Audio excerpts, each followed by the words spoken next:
It's the week 9 edition of the Coach's Corner here on RFM, and great to have you along with us, along with our partners at 95.1 FM WLPZ and Tucka56radio.com. I'm Todd Robbins, joined as always by Leominster High School Head Coach Devin Gates as we get ready for week 9 action. Regular season is out the door, and it is tournament football. Yes, tournament football returns to Leominster in 2022 as the Blue Devils have qualified for the Division II postseason for the first time since the statewide format has been enacted. And Leominster will find themselves in a situation with their 7-1 record as an 11th overall seed in Division II out of the 16 teams that will compete in the Division II bracket. They will travel to the 6th seed, Reading Memorial High School, on Friday night, and we'll have more on that bracketology coming up later on in the show. But Coach, great to be back with you once again. You closed out the 8-week regular season surviving a tough defensive battle, a 12-6 win over Shrewsbury. That was it was a physical football game. It was a strange football game when you compare it to the body of the rest of the year, as it was a game where both sides were devoid of offense in a year that seemingly has been all about a discussion of offense. No, it definitely was a war of attrition. And kudos to Shrewsbury. They had a great defensive plan against us and offensive plan against us.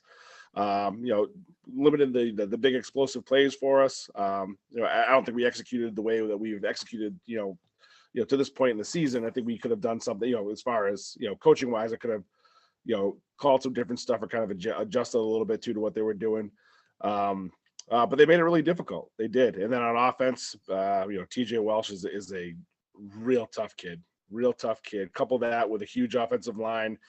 And, as the game went on, they just leaned on you and made us, got us real tired. And, it was tough there for a while. So really hard fought game. Proud of our guys for staying in there because it looked at some point like we were out of gas, given, how long of a week it was the week before with everything that we had going on. But super proud of us being able to hang in there and fight to the end and to be able to execute the 2-minute drill at the end. It's just like we practice it, and they ran it very, very well and came with points, and happy to come away with a victory. I suppose at some point, we've talked about, your cardio and conditioning this year has been really phenomenal. Your team has seemingly been so well physically prepared and has handled the season so well that I suppose at some point, as the season gets a little bit longer in the tooth, you expect that at some juncture, you're going to have a game like this where, physically maybe some of that, you just start to look gassed. Of course, the question is, can they persevere in the end? And your team certainly did. I wrote down here, Coach, it says winning ugly still counts as a win in the grand scheme of things. Absolutely. And you need some of those games that help build the grit and the toughness of your team. We faced some tough competition this year, but none, I think, that have been as physical as Shrewsbury was, this past week. Just the size, just the way they just come straight at you.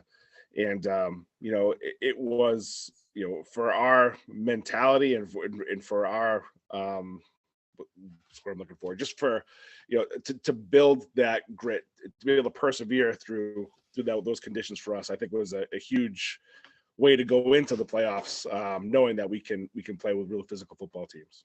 And that certainly was a physical football team who I think designed a phenomenal Coach John Aloisi. We talked about him and his staff are excellent game planners, and they built a phenomenal game plan here that was a little bit different than other teams maybe have tried throughout the year with you all. And that was really to shorten the football game. I think shorten doesn't even do it justice. Let's pull out an SAT word. They truncated the timetable of this football game down to a very, very thin margin of actual game. There were points in times I can remember in the second quarter where Billy and I thought, perhaps it might be 2 possessions before the end of the half. And the next thing we knew, it was halftime and there was only 1 possession left in that football half. They executed the game plan they intended, which was to control the football, to neutralize the ability for your offense just to be on the field. And at that point, of course, it makes it that much more difficult for your offense to find any kind of a rhythm if they're spending a lot more time on the sideline than they are out on the field. And that's just it. That your positions will be, maybe cut in half from what you normally have, or at least you're looking at 2 or 3 less possessions than you normally would have. So the pressure to push the ball down the field, knowing that, if you're not able to do it in the first couple of series, we were luckily enough to get the score in the first series there with Mackay. But we kind of went dry after that until half, and we made some decent plays, but just not enough to get in a rhythm. And that's where I wish I could have changed some things play call wise to be able to kind of take advantage of some things. But I didn't do that, and fortunately enough, we were able to kind of push through that. But no, you kind of feel the pressure. I mean, I do as a play caller, being able to get some of those points down there, especially when the playoffs are on the line too, and you want to try to maximize your margin of victory. Not that you should have to worry about that in a game that's tight. And at the end of the day, I wasn't worried about it. I just wanted to win the football game. But no, you definitely feel that pressure to kind of do that, and that takes away from your normal flow of play calling, and it showed. But that's a kudos to them, like you said, Coach Aloisi, his defensive staff just did a great job. They showed us some stuff that we didn't see on film at all, in terms of their coverage. And it worked. It forced us to pull the ball down to our second reads or come down to the back, and it definitely took us out of our rhythm that we normally have. And you talked about the toughness of TJ Welch, and he certainly was the centerpiece of being able to make that work. I mean, we had seen him back in week 4 in their game against Algonquin. And in that game, I thought they were maybe graduating a little bit away from what they had shown in the earlier parts of the season, where they had a more diverse litany of weapons that were running the ball with an occasional pass tossed in. And then somewhere around that Algonquin game, when we saw, they started to just be, a lot of Welch. And if you could stop him, tip of the cap to you. And this seemed to be the way they were going. They used their physicality to create these spaces because, I mean, truly, Billy said it, the 3 yards in a cloud of dust, there really wasn't much. I mean, it was straightforward. If you could stop straightforward, here I come, then you were poised to win a football game. And that's basically what they are daring defenses to do, is to just keep getting pounded on. And if you can stop it up enough, and there was a great possession late in the football game where your defense finally drew the line in the sand and said, you shall go no further than here. And that really is what triggers the ability down the road for you guys to win the game, is that they weren't able to plunge in at that point in time. If they had gotten to 12 first, I would have been a lot more worried in the closing few minutes of the football game. No, absolutely. TJ does a great job. Everything downhill there, but they do enough of the perimeter looks or the sweeps so that you have to respect it. So you don't want to get caught off guard out there, because then that's a really big home run play. So it's really, really tough. They do enough just to soften you up so they can come right, they can just run right downhill at you and chew up the clock like they did. I remember that last drive there too. I took a timeout, I think when there was like a minute 50 something left. And Coach Benoni turned and looked at me. He goes, "What are you doing?" I said, "Look at the clock." He goes, "Oh my God, where did the time go?" He didn't even realize that we had ticked out. I think they got the ball with 8 minutes left in the quarter when they started that drive. And to go all the way down to, as soon as it got under 2 minutes, I knew we had to start, at least take a timeout. And then they got to the 4th down where they needed to take a timeout. So, thankfully it all came together there with the defensive stop. And Josh Cormier made a great tip on that pass that was headed for Cooper Ackerman, and that really saved the game for us. So, a couple of plays that went our way there and just gave us the opportunity to go down and score that last touchdown. And you went where I wanted to go a moment ago with that first possession and really the importance of scoring on that screenplay with Newton. It was just I suppose you would call it a routine play. It was a routine screen that he got the edge on, and then just slowly kept using the boundary and thinning his way out from the numbers on out, and then just ran by everybody on his way down the sideline. But at that moment in time in the game, although it seemed like in the first possession or so, this might be the tactic Shrewsbury was going to choose, the relative importance of that touchdown at the time it was scored versus its relative importance when we got to the 4th quarter, it was far different. I felt about that touchdown at the time it happened versus where it really was. It stood up for a very long time by itself. No, absolutely. Absolutely. It looked really lonely up there for a long time. So those 6 points that were just up there by themselves.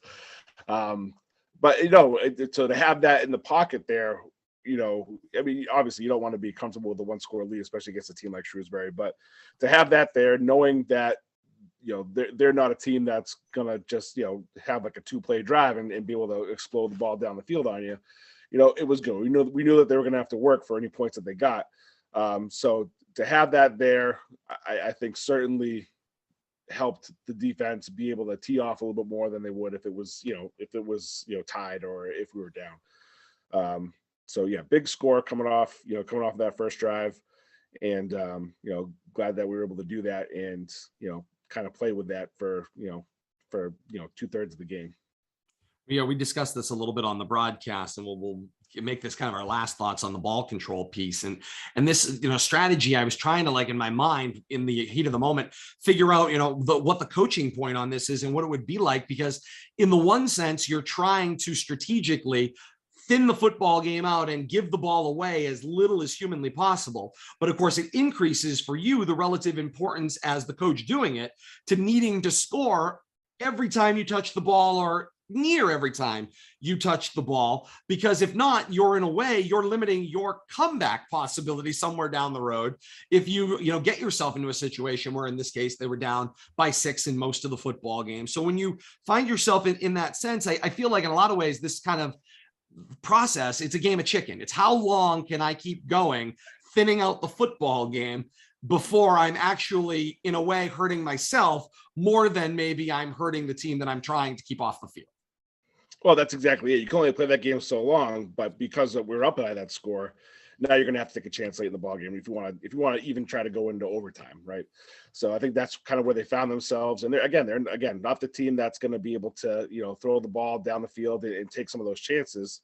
I mean, they try, but it's not their bread and butter. So to put them in that predicament late in the game there, where they're going to need to throw, I think was huge for us, and being able to get that stop. But like you said, being able to force them to end up having to do something that they don't want to do, after they've done such a great job, again, for that, 3/4 of the game there, being able to hold us at bay and not let up any points. And then again, it'd be stellar with their own ball security and everything too, not giving us any chances on the other side of it. Again, that's the game that you play. Are you able to do that for so long, but you're still going to need points to win the football game, and and it just shook out in our favor, thankfully. Quite literally a game where it was ground out, as you just sat there grinding away against one another in the game. Now, the elephant in the room, of course, is none of this matters in theory if you were able to at least accrue 12 points, as the legend joins us for another appearance this week. Perhaps the future of Leominster football right there with the one and only Owen. The elephant in the room, coach, is got to be the touchdowns. If you put 12 more points on the board on your side of the score, in that fourth quarter, it may be a very different game, and maybe they would have to have abandoned the ball control situation, and all of a sudden the factors change. So points coming off the board is incredibly important to look at. Obviously, they're related to officiating decisions, hence the reason that it was the elephant in the room, where 2 touchdowns came off the board. At the moment, I know both you, me, anybody that was rooting for a Leominster football team hated it. I'm quite certain, but you've had the chance to go back and review the film and see how the whole play developed. What did you see on the plays, and what stands out to you? Well, the first touchdown that got called back, I didn't think it was an egregious holding call that they issued. I don't think it was an egregious hold on our part, I should say. So, I think there were some other instances where there was a lot, more of an egregious hold that didn't get called. So again, frustrating, but if you go and look at it, you could make, the argument is there that, that the defensive line was held, and that kept them from getting the quarterback, which is what the explanation was that was given to me. So, and then the second one, having 5 guys in the backfield, our left tackle was off the ball, quite a bit. He had said that ref on our side had said something earlier in the game, so I told him to move up. Again, those times to make those calls, it seems a little harsh, but I can't argue with the calls, because by the letter of the law, that I could see where they make the call. That provides some clarity, I think, to us, because on the broadcast, just by the mere factor, there was a couple of things. Like there is in most facilities, except for Crocker Field, there isn't a public address microphone for the officials. So we had no ability to hear an explanation of what that flag was. And then the signal that was provided, or lack thereof, gave us no indication of what the actual call was. And of course, we were absent the ability to see an instant replay. So that is enlightening in and of itself. I feel like we did a kind of a disservice to being able to explain that play, because the only thing we could speculate is hold, block down field, because it took the play some time to develop. I mean, there were a number of things you could guess, but certainly the left tackle being misaligned was not one of the ones I would have gone to textbook to guess in that case. No, that's what they said. We had 5 guys in the backfield, so I just assumed that it was one of the receivers. But the way that we teach our alignments, there shouldn't be any argument about where they are. They know exactly where they're supposed to be. And just at first glance, I didn't think that anything looked off on that. So went back and looked in the film. I'm like, it's the left tackle that's back. So I think that's who they called the 5 men in the backfield on was the left tackle. So again, we tell our guys we always kind of want to push the envelope in terms of how far our line can go back, a lot like Shepherd Hill does. It just gives our guys time to react to any rush they see up front. And I think we just pushed it a little too far back that time. Again, a call that I'm not sure, needs to be made at that instant, at that point in the game. But I can't argue with the call, as I can kind of see what he saw. Okay, that is a fair and important explanation. That's what this show does, in order to provide some insight as well. And the other thing it does is give us a chance to do a little educating as well. You kind of just mentioned you want to give your line as much reaction time as they can possibly have, but what is in theory the rule? I mean, you always see the center come up to the line first.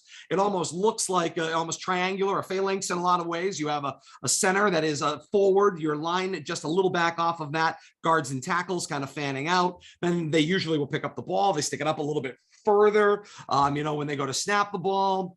What is the rule? What is the distance that line is supposed to be, given the ball is going to move?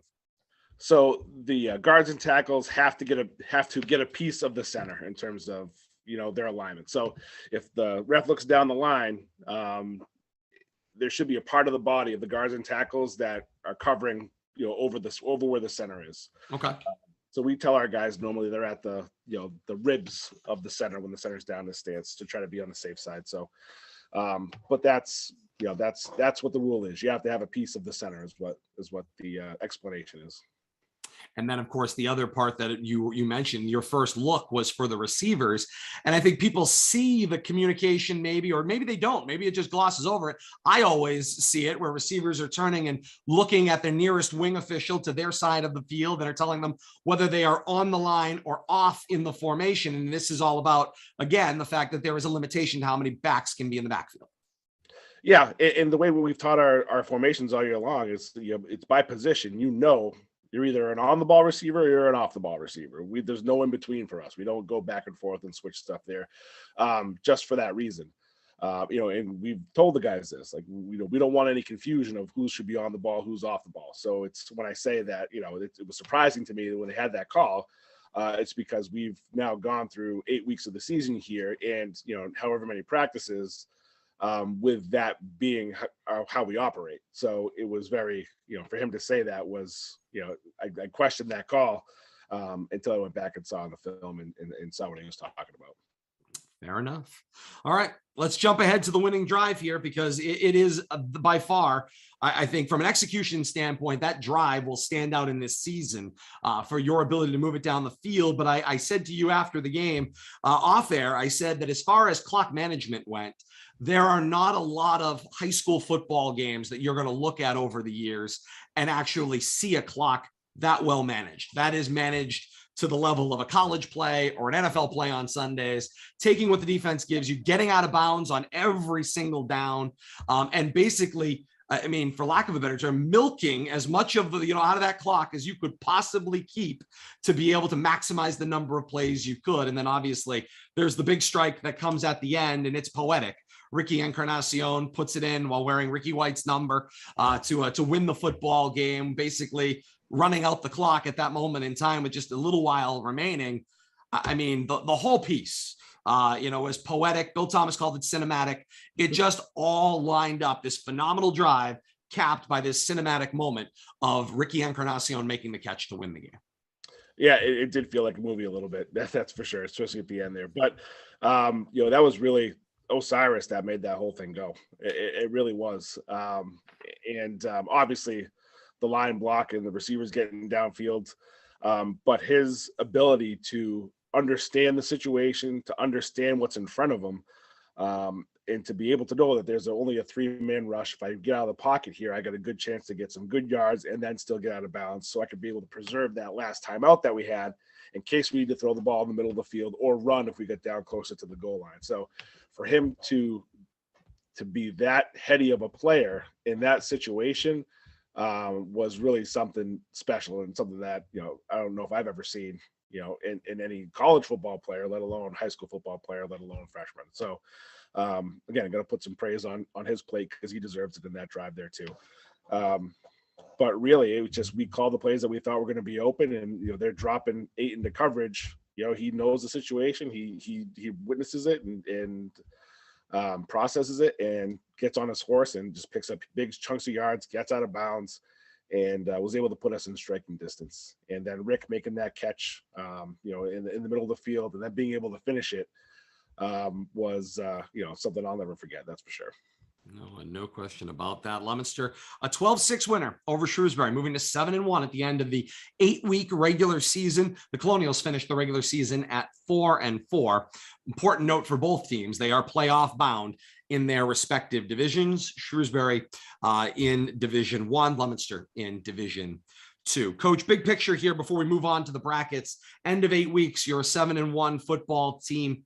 How does that feel, given where you thought you were at the beginning of the year to where we are after 8 weeks? It feels great, Todd. It really does. I'm very happy for our team. For our past players who, I saw Caden Constant, I think, after the game, or at least after the Wachusett game. No, it was after the Shrewsbury game, and just told them those are the guys that built the foundation of us getting to this point now. For the kids to go out there and for the coaches to be able to see this level of success with the amount of time we've put into it, and a lot of energy we put into it, and a lot of love and care that we put into it, is very gratifying. It's very gratifying. But we did tell our guys at the end that our season doesn't end after 8 weeks. We still have work to do. Everybody in Eastern Mass may not know who we are, have written us off already. As I've seen the Globe have their Final Four predictions already down as I think Catholic Memorial, King Philip, Reading, and Milford. Maybe I think that it won't be able to be Milford. It could be Milford. We still have a lot of football left in us, and we still have a lot of pride in what we're doing, and we know we can go up there and compete. So very happy to this point now, but there'll be a time to reflect and to share all this stuff with the guys too. But we're still in business mode right now, and we got a tough team in Reading coming up. No question about that. Let's close out week 8. Wachusett beats Algonquin 42-6. Marlborough takes down Westboro by a 28-7 score. Fitchburg wins the battle of the 1-win teams to become a 2-win football team, a 16-7 win over Doherty. Probably most surprising for both teams that they were competing for a second win on the year, as both were expected to have much better years than the way their first 8 weeks went. Neshoba falls to Tantasco by a 35-21 score, and Grafton runs away from Shepherd Hill by a 33-7 score. All right, Coach, we teased it. Now it's time to go bracketing as we work our way through this upcoming 9th week of action, the first week of the statewide playoffs for 2022. And we'll start first with the Division 2 bracket, as that is where Leominster will compete. You are in the, if you will, the southeast region of this bracket, which is the 3, 14, 6, and 11 part of the bracket, as Peabody will play host to Bishop Feehan in the 3-14 matchup. Reading will host Leominster in the 6-11 matchup. Going north of that to the northeast portion of the bracket, the 2-15, 7-10 matchups. King Philip, the 2 seed in this part of the bracket, will host Westford Academy. I'm fair to say the most east team other than Leominster in this part of the bracket. Marshfield plays host to Woburn in the 7-10 matchup. Now we go across to the western part of the bracket, and the number 1 overall seed is Milford in the 116 game. They will host Concord Carlisle. 9th seed Wellesley will travel to Mansfield. And then down in the southwestern portion of this bracket, the 4 seed Catholic Memorial, who hasn't lost a football game since maybe the Clinton administration. Catholic Memorial hosts Bridgewater Raynham in the 4-13 matchup, and Hingham travels to Chelmsford in the 5-12 matchup. And Coach, that's the way this bracket aligns as we look at this D2 bracket. Surprises to you at all? I mean, not really. I mean, CM at 4 is you just given their, they had to schedule some other team, like they had Algonquin on their schedule this year, so that straight to schedule wise, obviously we thought Algonquin was going to be enough, a more successful team due to their injuries. They've had a tough year, but I think a game like that, and then they played a couple of out-of-state games, so their numbers that they're actually using for for the power ranking, are fewer than everybody else. So them, while it's a surprise they're at 4, when you look at, the eye test here, given the rankings, that's where they fall. But and then you got Milford and KP, who, I mean, KP beat Milford earlier this year, and then Milford, they beat Franklin, the top seed in Division 1 too. So the Hockenbuck League is really just so tough. It really is. And looking at top to bottom, I really think that Division 2 is the strongest division in Mass this year. Just really solid, gritty football teams. So again, not a ton of surprises there. I think the season that Chelmsford has been kind of surprising. I think I'm not sure if they lost or they had a really close game with Maynard the first part of the year, or the first game of the year, and then they just ran the table the rest, and just really impressive wins. And then Peabody being undefeated there at the 3 seed, I think is really going to be a tough out as well. Obviously we know from firsthand what they can do. So, but yeah, very competitive bracket, and we're gonna need to do some work to be able to compete with these teams.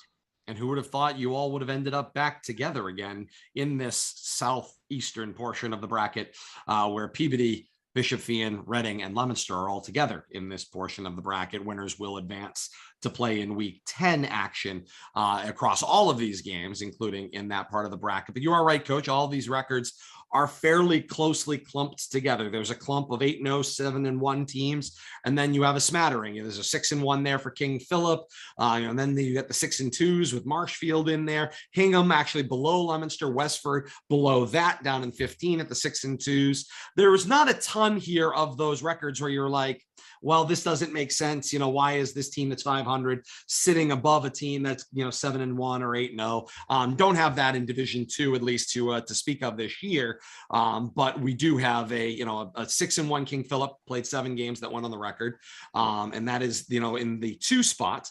And then Marshfield in the top 8, 6-2, is the only one in that top 8 position that had a record that was different. The others were all 7-1s, basically 1-loss football teams at a max, and the rest are undefeated. So certainly seems to make sense and bears out your point, which is, of course, that, this is a very tightly packed and competitive division. The question I want to ask you, as a 7-1 football team, given where you are, given what we just talked about, being a 7-1 football team, do you feel your 7-1 record was undervalued by the algorithm in placing you at 11?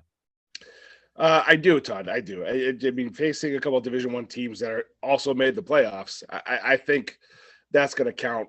It's going to be weighted differently, in my opinion.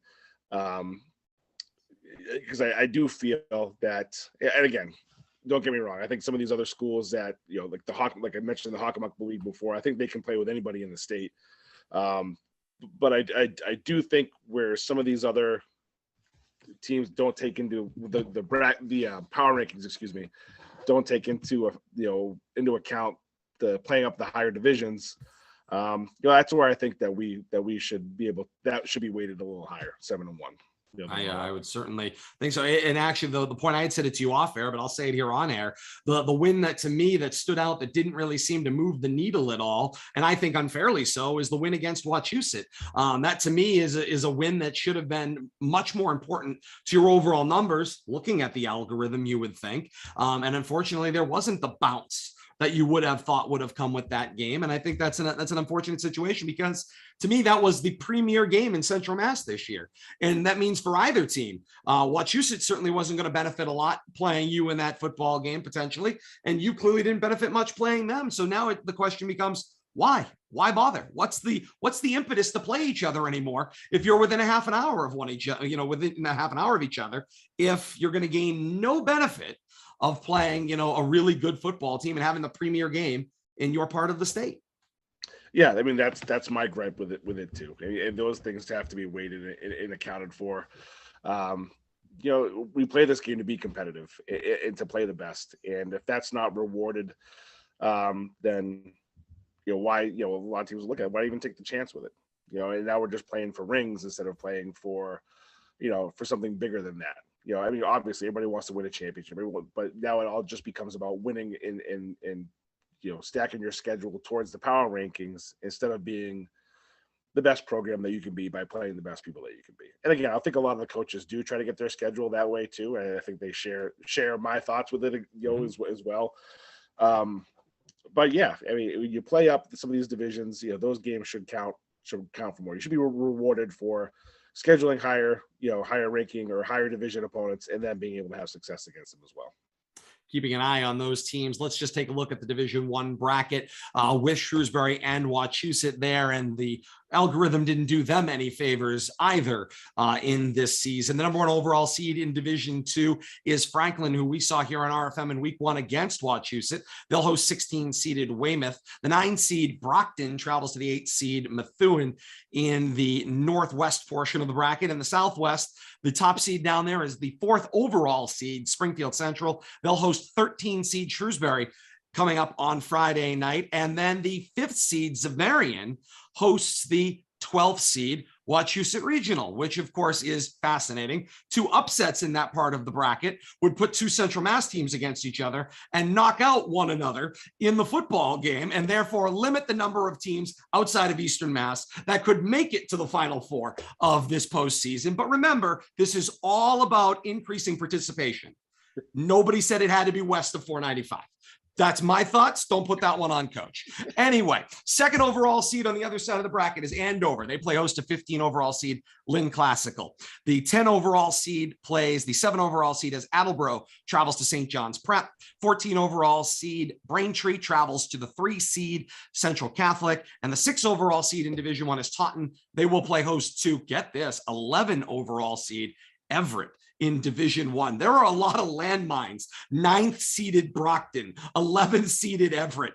My, oh my, oh my, to be a top 8 team in Division I might be a very difficult place to be given the landmines that are around there, Coach. Absolutely. Absolutely. That's a Wild West out there in that bracket there.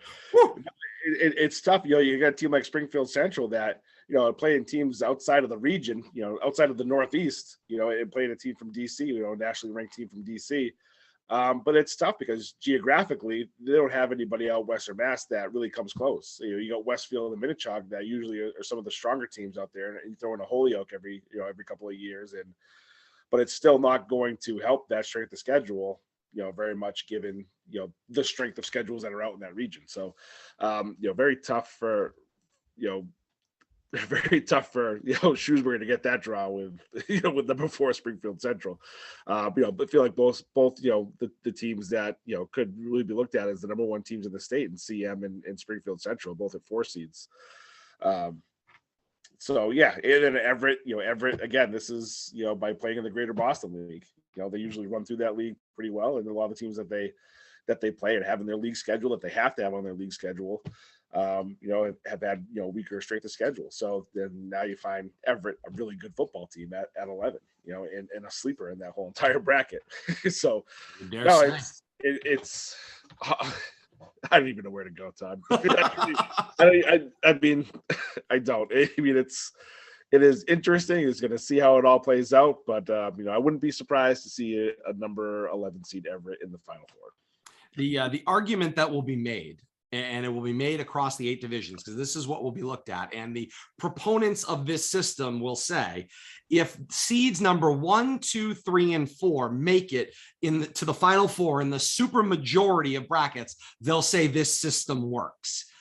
I think there has to be more determining factors than just do the top 4 teams in your mathematical algorithm making it to the Final Four being considered the 4 best teams in that division. There's got to be more to this than that. If not, we could play these games on paper with flashcards. We don't need, to actually go out there and contest football games on a field anymore.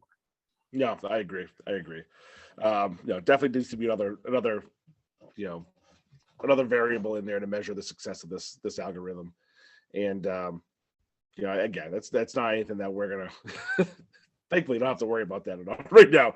We're happy about that. We're ready to get going this Friday. No question about that. We'll have plenty of time to bellyache and try to resolve the issue as the months and years move forward. We go around the region in week 9. We've mentioned where some of the games are. Obviously, we'll have Leominster at Reading for you here on RFM and with our partners at LeominsterTV.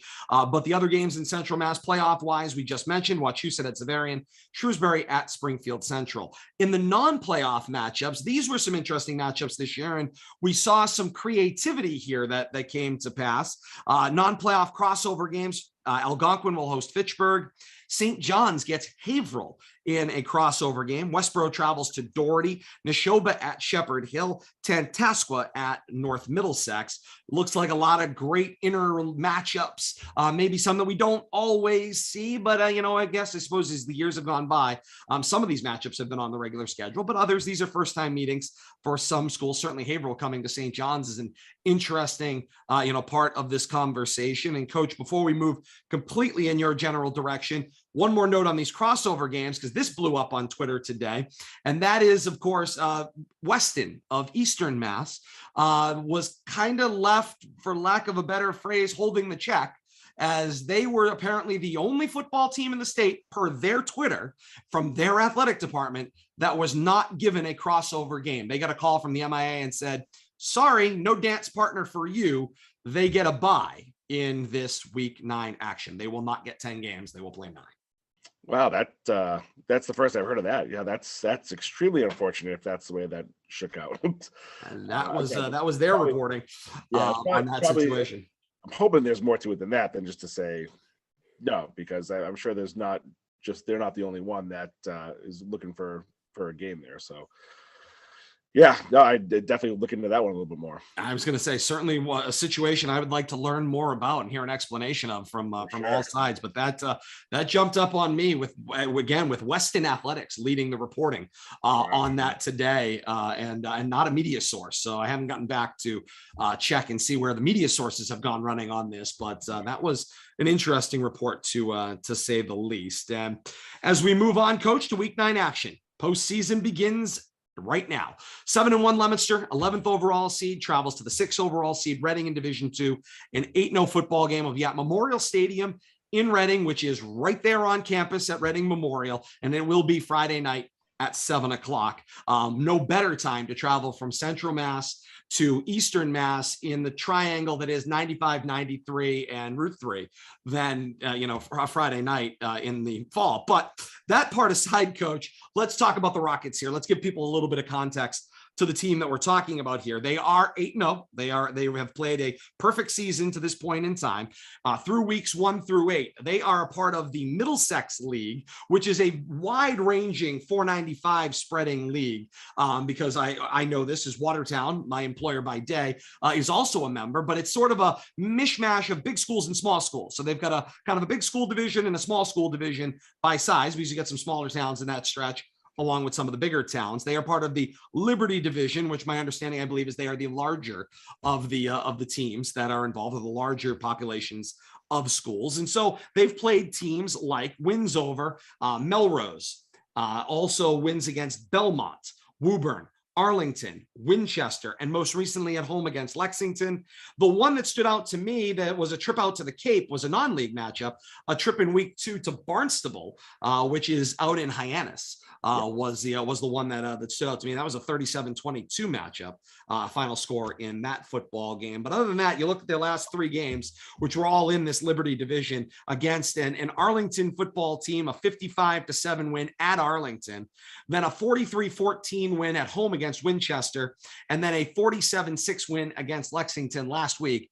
also at home. This is a team, coach, that can produce points in large amounts, and it's an experienced football team. They have played in recent memory 2 different Super Bowls. As soon as I saw them, I went, wait a minute, I've seen the Rockets before. The Rockets played in Neshoba at Gillette Stadium in the Division II Super Bowl back in 2015, a game that I thought that actually, the way my memory went, that the Rockets had won. I got corrected today. The Neshoba, then now Wolves, then Chieftains, won that football game 27-13. And then they went back, that being the Rockets, the very next year in 2016, and ran into a buzzsaw that was King Philip at Gillette, 21-18. But they are certainly an experienced football team, a lot of Super Bowl experience. Their coach, John Fiore, the winningest coach in program history. He has served 19 seasons as their head coach. That preamble, coach, is the long lineup to this is a really strong athletic tradition, a really strong football tradition, and a really fantastic football team. And I think it's going to make for a really excellent clash because, oh, by the way,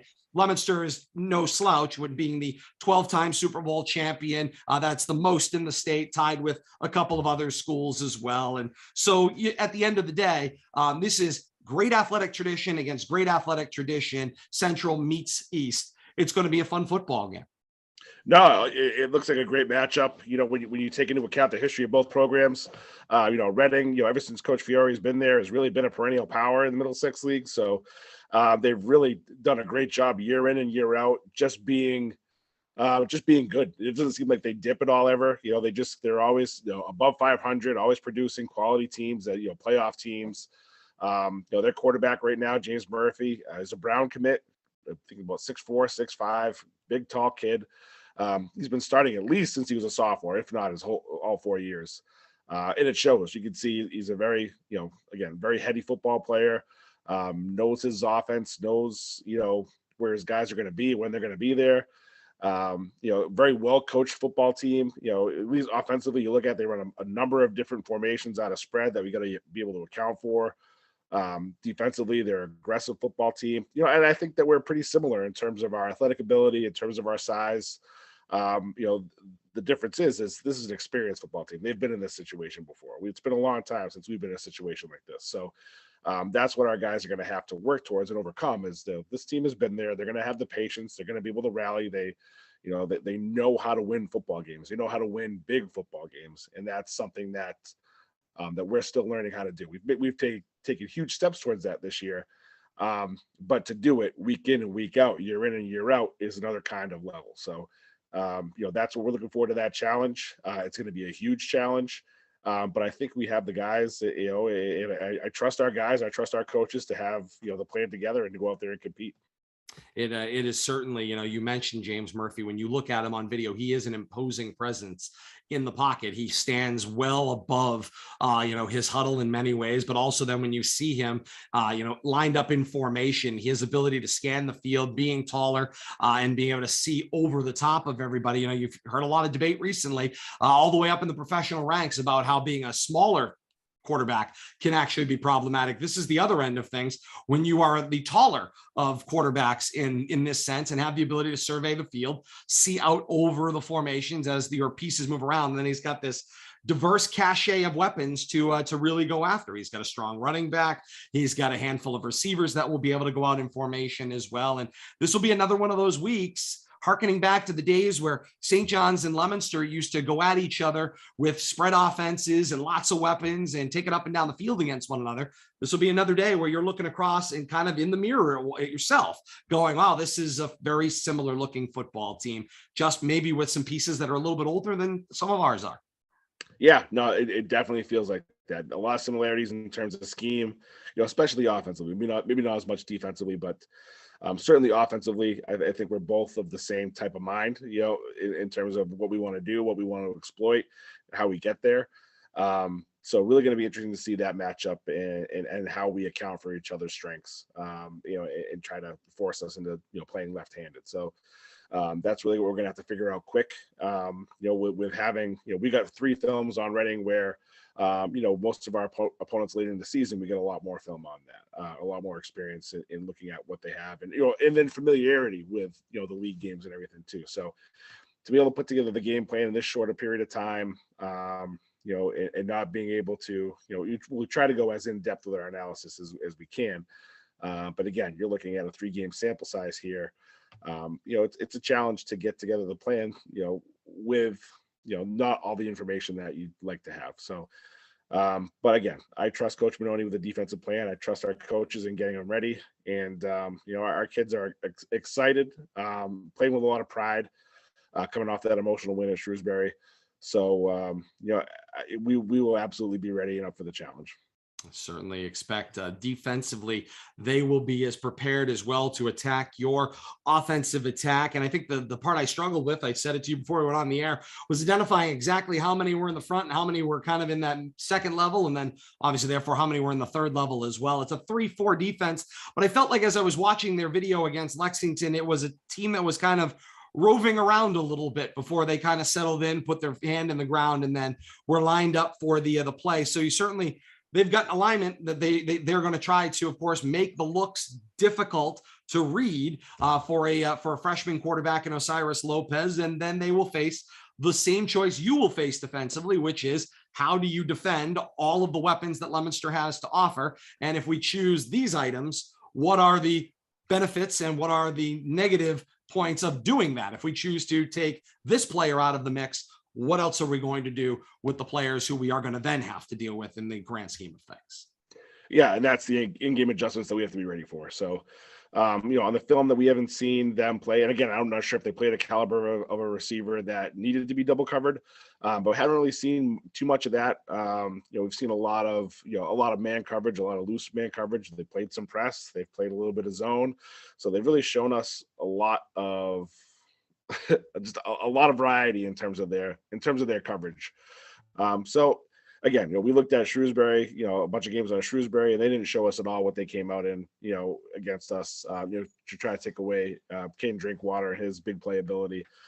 So we'll just have to go out there and see if they think that they're going to try to go and single cover our guys out there in man coverage, or if they're going to try some zone and try to, take a page from Shrewsbury's book and make us throw underneath a bunch.